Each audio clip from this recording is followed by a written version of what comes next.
ये सब के सब असुर हैं, राक्षसी प्रवृत्ति के लोग हैं।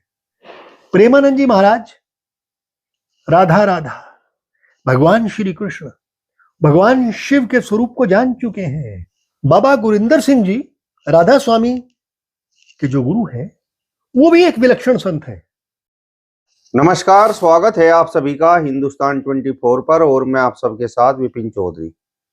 प्रेमानंद जी महाराज के विचारों को सुनने के लिए देश विदेश से प्रतिदिन काफी संख्या में श्रद्धालु वृंदावन पहुंचते हैं। लेकिन आश्चर्य की बात यह है कि वृंदावन में प्रेमानंद जी महाराज प्रतिदिन सुबह के समय जो यात्रा करते हैं उसका विरोध वृंदावन के लोगों ने ही कर दिया है। और उनका तर्क ये है कि सुबह के समय जब ये पद यात्रा होती है तो उस समय खूब ढोल नगाड़े बजाए जाते हैं और शोर शराबा होता है, जिसकी वजह से उनकी नींद में खलल पड़ती है। आज प्रेमानंद जी महाराज पर बातचीत करने के लिए हमारे साथ दिव्य शक्ति अखाड़े के आचार्य महामंडलेश्वर संत कमल किशोर जी मौजूद हैं। महाराज जी, बहुत बहुत स्वागत है आपका हिंदुस्तान 24 पर। धन्यवाद आदरणीय विपिन चौधरी जी, और साथ ही हिंदुस्तान 24 के दर्शकों को हमारा नमन स्वीकार हो, अभिनंदन स्वीकार हो, वंदन स्वीकार हो। महाराज जी, प्रेमानंद जी महाराज में क्या ऐसी बात है जो देश विदेश से लोग उनके विचारों को सुनने के लिए वृंदावन पहुंचते हैं, उनके दर्शन करना चाहते हैं? प्रेमानंद जी महाराज एक पूजनीय महापुरुष है। इस पृथ्वी पर ऐसे महापुरुषों का जन्म कभी कभी होता है। प्रेमानंद जी महाराज जब बात करते हैं तो प्रेम का झरना बहता है। आवाज उनके कंठ से नहीं निकलती, आवाज उनके हृदय से भी नहीं निकलती, पेट से भी नहीं निकलती। जब वो बात करते हैं तो उनका रोम रोम बोलता है। यह एहसास जो उनके भीतर है वो सभी को सभी छू जाता है, छू जाता है। प्रेमानंद जी महाराज राधा राधा भगवान श्री कृष्ण भगवान शिव के स्वरूप को जान चुके हैं, एकाकार हो चुके हैं। और ऐसे महान संत को अगर कोई नमन करने जाता है या उसके दर्शन करने के लिए जाता है तो वैसे भी तो कहा है ग्रंथों में, संतों के दर्शन बड़े दुर्लभ होते हैं। ऐसे संत के दर्शन करने से धन्य हो जाते हैं लोग, और दर्शन करने भी चाहिए। प्रेमानंद जी महाराज एक जीता जागता हमारे सामने, जिसे कहते लीजेंड है। बहुत सारे संत होते हैं लेकिन उनमें कुछ विरले ही होते हैं जो लोगों को प्रेरित कर पाते हैं अच्छे कर्मों की तरफ, सदकर्मों की तरफ। और वो प्रेमानंद जी बखूबी करते हैं, क्योंकि उन्होंने अपने जीवन में पवित्रता को धारण किया है, शुचिता को धारण किया है, स्वच्छता को धारण किया है, उज्ज्वलता को धारण किया है, चरित्र को धारण किया है। जब आदमी अपने आप में स्वयं चरित्र में उज्जवल होता है और वो फिर अपनी वाणी से कोई बात कहता है, सब लोग सुनते हैं और मानते भी हैं। इसीलिए आज हजारों नहीं, लाखों नहीं, करोड़ों लोग उनकी वाणी को सुनते हैं और उनका जीवन बदल गया है। ये बहुत बड़ी बात है विपिन जी। महाराज जी, क्या ये कहा जा सकता है कि देश में जो सबसे बड़े संत हैं उनमें से प्रेमानंद जी महाराज जी भी एक हैं? संत तो संत है, बहुत से संत हैं। प्रेमानंद जी एक विलक्षण संत है। बाबा गुरिंदर सिंह जी राधा स्वामी के जो गुरु हैं वो भी एक विलक्षण संत है। ब्रह्मा कुमारी वाले अपनी जगह पे हैं। हर व्यक्ति तो अपने अपने स्थान पर है। जैसे कबीर अपने स्थान पे हैं, रविदास अपने स्थान पे हैं, तुलसीदास अपने स्थान पे हैं। संतों का एक दूसरे के साथ कोई द्वंद्व नहीं होता, उनकी तुलना नहीं की जा सकती। संत अपने आप में मस्त होते हैं, लेकिन उनके आनंद की अनुभूति, जो सर्वोच्च शिखर है आनंद का, परमात्मा को पाने का, वो सभी का एक होता है, सभी का एक होता है। और आज के युग में तो स्वामी प्रेमानंद जी, महाराज प्रेमानंद जी पूजनीय हैं, वंदनीय हैं। वो उस शिखर पे पहुंच चुके हैं, परमात्मा के साथ आत्मा के साथ वो एक हो चुके हैं, भगवान के साथ एक हो चुके हैं, इसलिए वो आनंद के शिखरों पे है। महाराज जी, प्रेमानंद जी महाराज ने अपने भक्तों को, अपने श्रद्धालुओं को क्या दिया है? मंदिर में आप जाते हैं, वहां जाके आप घुटने भी टेकते हैं, दंडवत प्रणाम भी करते हैं मूर्ति के सामने, भगवान की मूर्ति के सामने। वहां क्या मिलता है? वहां पैसा भी चढ़ा के आते हैं, रुपया भी चढ़ा के आते हैं। बाहर लोग जो बैठे होते हैं, गरीब लोग बैठे हैं, उनको दान भी देते हैं, कुछ लोग भंडारा भी करते हैं। उनको क्या मिलता है? प्रेमानंद जी महाराज आपको आनंद की अनुभूतियां देते हैं, शांति की अनुभूतियां देते हैं, क्योंकि उस व्यक्तित्व के अंदर एक प्रेम का दरिया बहता है, समंदर बहता है। वो आपको भी उसी में सराबोर कर लेते हैं, भिगो देते हैं। जब वो बोलते हैं, ऐसा लगता है जैसे फूल झड़ रहे हो। आनंद की अनुभूतियां शब्दों में नहीं कही जा सकती, बखान नहीं की जा सकती। यही चीज तो चाहिए इंसान को। महात्मा बुद्ध ने अपना राजपाट छोड़ा। उनके पास क्या दास दासियां नहीं थे, नौकर चाकर नहीं थे, हाथी घोड़े नहीं थे, सोना नहीं था, पलंग नहीं थे अच्छे से अच्छे, गद्दे नहीं थे क्या अच्छे से अच्छे। हर सुख सुविधा का साधन होते हुए भी उन्हें लगा नहीं, मुझे ये सब छोड़ देना है, क्योंकि इससे कीमती चीज क्या है? वो है सुख, आनंद और शांति। प्रेमानंद जी वही देते हैं जो इस भौतिक संसार से, भौतिक चीजों से ऊपर की चीज है। महाराज जी, प्रेमानंद जी महाराज प्रतिदिन पदयात्रा करते थे, लेकिन बड़े आश्चर्य की बात है कि वहीं वृंदावन के कुछ लोगों ने उनकी उस पदयात्रा का विरोध कर दिया और अब वो पदयात्रा नहीं हो रही है। और विरोध करने वाले लोगों ने तर्क ये दिया है कि सुबह के समय जब प्रेमानंद जी महाराज पदयात्रा करते हैं तो काफी उनकी नींद शोर खराब शराबा हो होता है जाती और है। उनकी नींद खराब होती है। नींद खराब हो जाती है। और आपने विपिन जी एक बात और कही कि कुछ लोगों ने विरोध किया है।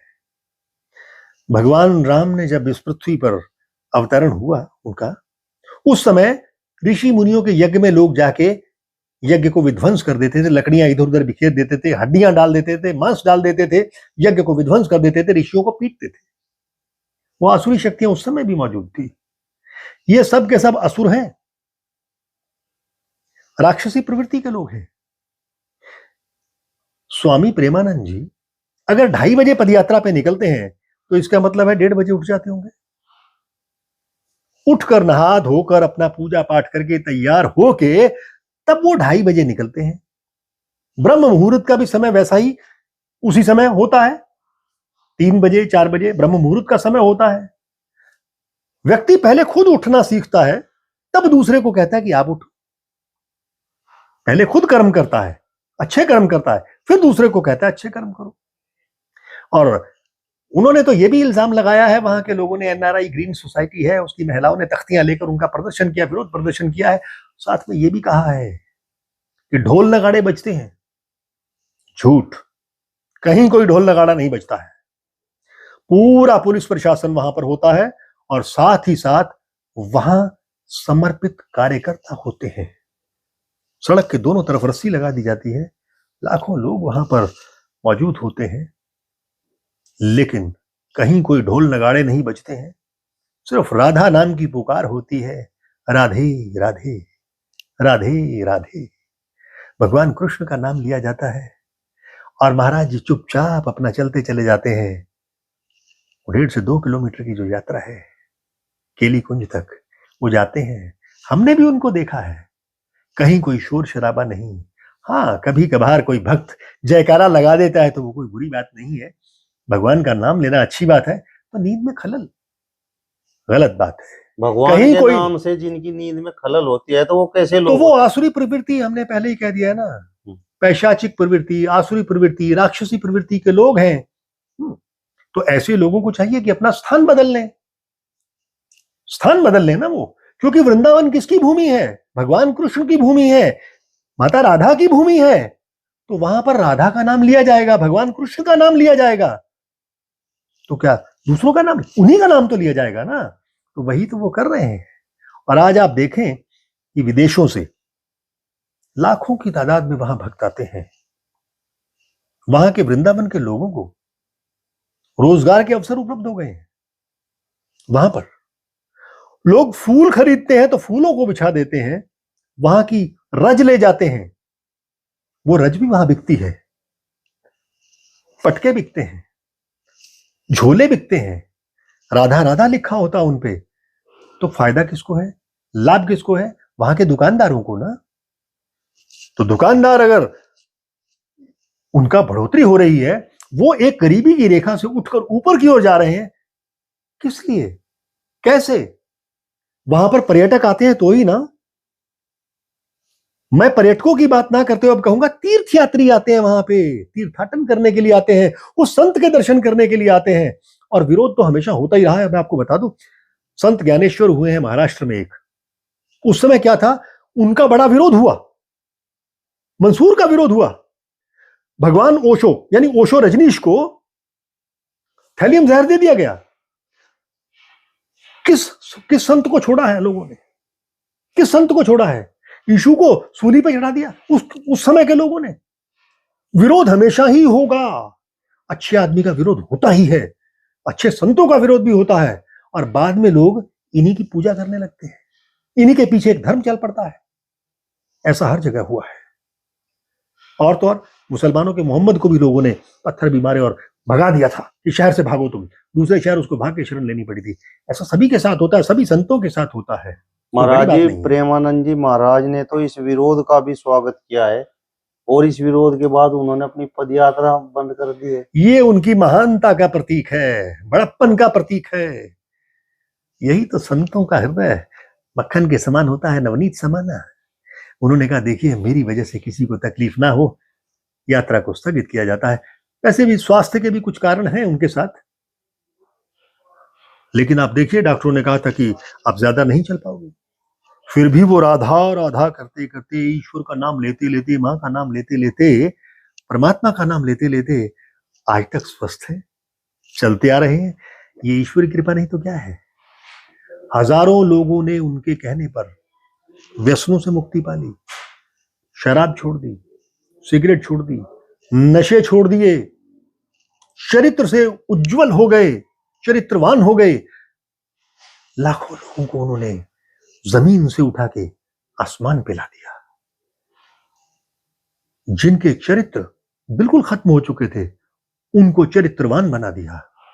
बेईमानों को ईमानदार बना दिया। उनके पास अधिकारी आते हैं कि महाराज जी, हमने बड़ी बेईमानी की है अपनी जिंदगी में, हमें बताइए। तो वो कहते हैं आज के बाद ईमानदारी से काम करना, और वो सच्चाई से करते हैं। इतने लोगों के जीवन को उन्होंने बदल डाला, क्योंकि उनका जीवन स्वयं एक प्रकाश का स्तंभ है, मीनार है, टॉर्च लाइट है। महाराज जी, जो लोग देश विदेश से प्रेमानंद जी महाराज के विचार सुनने के लिए, उनके दर्शन करने के लिए आ रहे हैं, और यात्रा बंद हो गई है, तो अब उन लोगों को कैसा लग रहा होगा? उन्हें तो बहुत बुरा लगेगा। देखिए, बुरा तो हमें भी लगा था, लेकिन चूंकि हम संत हैं, मान अपमान, यश अपयश, लाभ हानि, इनसे परे होते हैं। इसी तरह से महाराज प्रेमानंद जी भी हैं। उन्हें कोई फर्क नहीं पड़ता कि उनका मान हुआ या अपमान हुआ, उन्हें यश मिले या अपयश मिले, उन्हें कोई अंतर नहीं पड़ता, क्योंकि वो परमात्मा के साथ एक हुए हुए हैं। और गीता का ज्ञान भी तो यही कहता है, तू सम अवस्था में हो जा, इन चीजों से परे हट जा, बीच में आ जा। आनंदित व्यक्ति वही है, योगी व्यक्ति यही है, योग भी यही है। तो वो तो उस स्थिति में पहुंचे हुए व्यक्ति हैं। किसी का दिल नहीं उन्होंने दुखाया और यात्रा बंद की है, चाहे स्वास्थ्य के कारणों से या इन लोगों के कहने से। अब लोगों ने तो यहां तक हमसे कहा है कि प्रशासन को इसमें दखल देना चाहिए, आदरणीय मुख्यमंत्री योगी जी को दखल देना चाहिए। लेकिन वहां के लोग भी तो साथ दें। अगर लोग साथ देंगे तो यात्रा दोबारा भी प्रारंभ हो सकती है। अब तो वहां पर महाराज जी, आपने भी देखा होगा कि जिन लोगों ने उस पदयात्रा का विरोध किया, उन लोगों का ही वहां पर स्थानीय लोगों ने विरोध करना शुरू कर दिया है, और अपनी दुकानों पर पोस्टर चस्पा कर दिए हैं कि NRI ग्रीन जो ये कॉलोनी है, इसके लोगों को कोई सामान यहाँ से नहीं मिलेगा और इनका प्रवेश वर्जित है। देखिए, क्रिया की प्रतिक्रिया हो गई, क्रिया की प्रतिक्रिया। बुरे लोग अगर असुर लोग हैं, उनकी सोच अगर नेगेटिव है, नकारात्मक सोच है, तो सकारात्मक सोच वाले भी लोग आगे आएंगे, है ना। कांटे को कांटे से निकालने का यह तरीका है। तो अगर वहां के दुकानदारों ने विरोध किया, तो हम उन दुकानदारों को साधुवाद देते हैं, प्रशंसा करते हैं उनकी, उन्होंने बहुत अच्छा कार्य किया है। ऐसे लोगों को सबक मिलना चाहिए। जिन लोगों के वजह से ये रथ यात्रा या रुकी, उनकी पद यात्रा रुकी, और आने वाले जो तीर्थाटन करने वाले तीर्थयात्री थे, उनको दर्शनों से वंचित कर दिया गया, संतों के दर्शन से वंचित कर दिया गया। साथ ही साथ जो तीर्थ करने के लिए वहां पर आते हैं, महाराज जी के दर्शन करने के लिए आते हैं, वो कोई ना कोई चीज तो खरीदते हैं ना, फूल खरीदते हैं, वहां की रज खरीदते हैं, यानी दुकानदारों की रोजी रोटी भी तो वहीं से चलती है। विरोध उचित है, तभी ऐसे लोगों को सबक मिलेगा। ऐसे लोगों का सामाजिक तौर पे जो बायकाट हुआ है, बहिष्कार हुआ है, ये बिल्कुल सही हुआ है। और हम उन दुकानदारों को एक बार फिर से साधुवाद देते हैं, उनको बधाई देते हैं, उनको सद्भावनाएं देते हैं, उनको शुभकामनाएं देते हैं कि उन्होंने ये बहुत अच्छा कार्य किया है। महाराज जी, सुबह के समय जिस समय परमात्मा का नाम सुनाई देता है, या कहीं पर घंटा बज जाता है, या कहीं पर आरती होती है, तो उस समय तो जो सोए हुए लोग हैं वो भी उठकर बैठ जाते हैं, जाग जाते हैं कि भाई अब तो परमात्मा का नाम भी लेना शुरू हो गया है, आवाजें सुनाई दे रही हैं। और वो लोग कह रहे हैं कि उनकी नींद में खलल पड़ती है। ये उनकी नकारात्मक सोच है। आप देखें, जब बिल्कुल ठंड का मौसम होता है, ठंडी का मौसम होता है, तो गुरुद्वारे में से कुछ लोग बाहर निकलते हैं, प्रभात फेरी निकालते हैं। इसी तरह से माता वैष्णो देवी का नाम लेते हुए प्रभात फेरी निकालते हैं। सुबह सुबह निकलती है वो प्रभात फेरी, फिर किसी के घर में जाके प्रसाद का वितरण होता है। यानी परमात्मा का नाम लेना अपने आप को ऊंचा उठाना है, आध्यात्म के रूप से ऊंचा उठाना है, और ऐसा बड़ी अच्छी बात है। परमात्मा का नाम सर्वोच्च है, वही हमारी मंजिल है। आत्मा का परमात्मा से मिलन वही सर्वोच्च मंजिल है, वही हमारा लक्ष्य है, और वही सुख और आनंद और शांति की अनुभूतियां देता है, जो प्रेमानंद जी महाराज लोगों को करवा रहे थे। जिन्होंने विरोध किया, उनकी मानसिकता बहुत नीची है, और जिन्होंने अब इनका विरोध किया, एनआरआई ग्रीन का विरोध किया, चाहे किसी भी कारणवश किया, बहुत अच्छा किया, और ऐसा होना ही चाहिए था। चलिए, तो दिव्य शक्ति अखाड़े के आचार्य महामंडलेश्वर संत कमल किशोर जी को आपने सुना। फिलहाल इस वीडियो में बस इतना ही। अगली वीडियो में फिर आपसे मुलाकात होगी, तब तक बने रहिए हिंदुस्तान 24 के साथ। नमस्कार।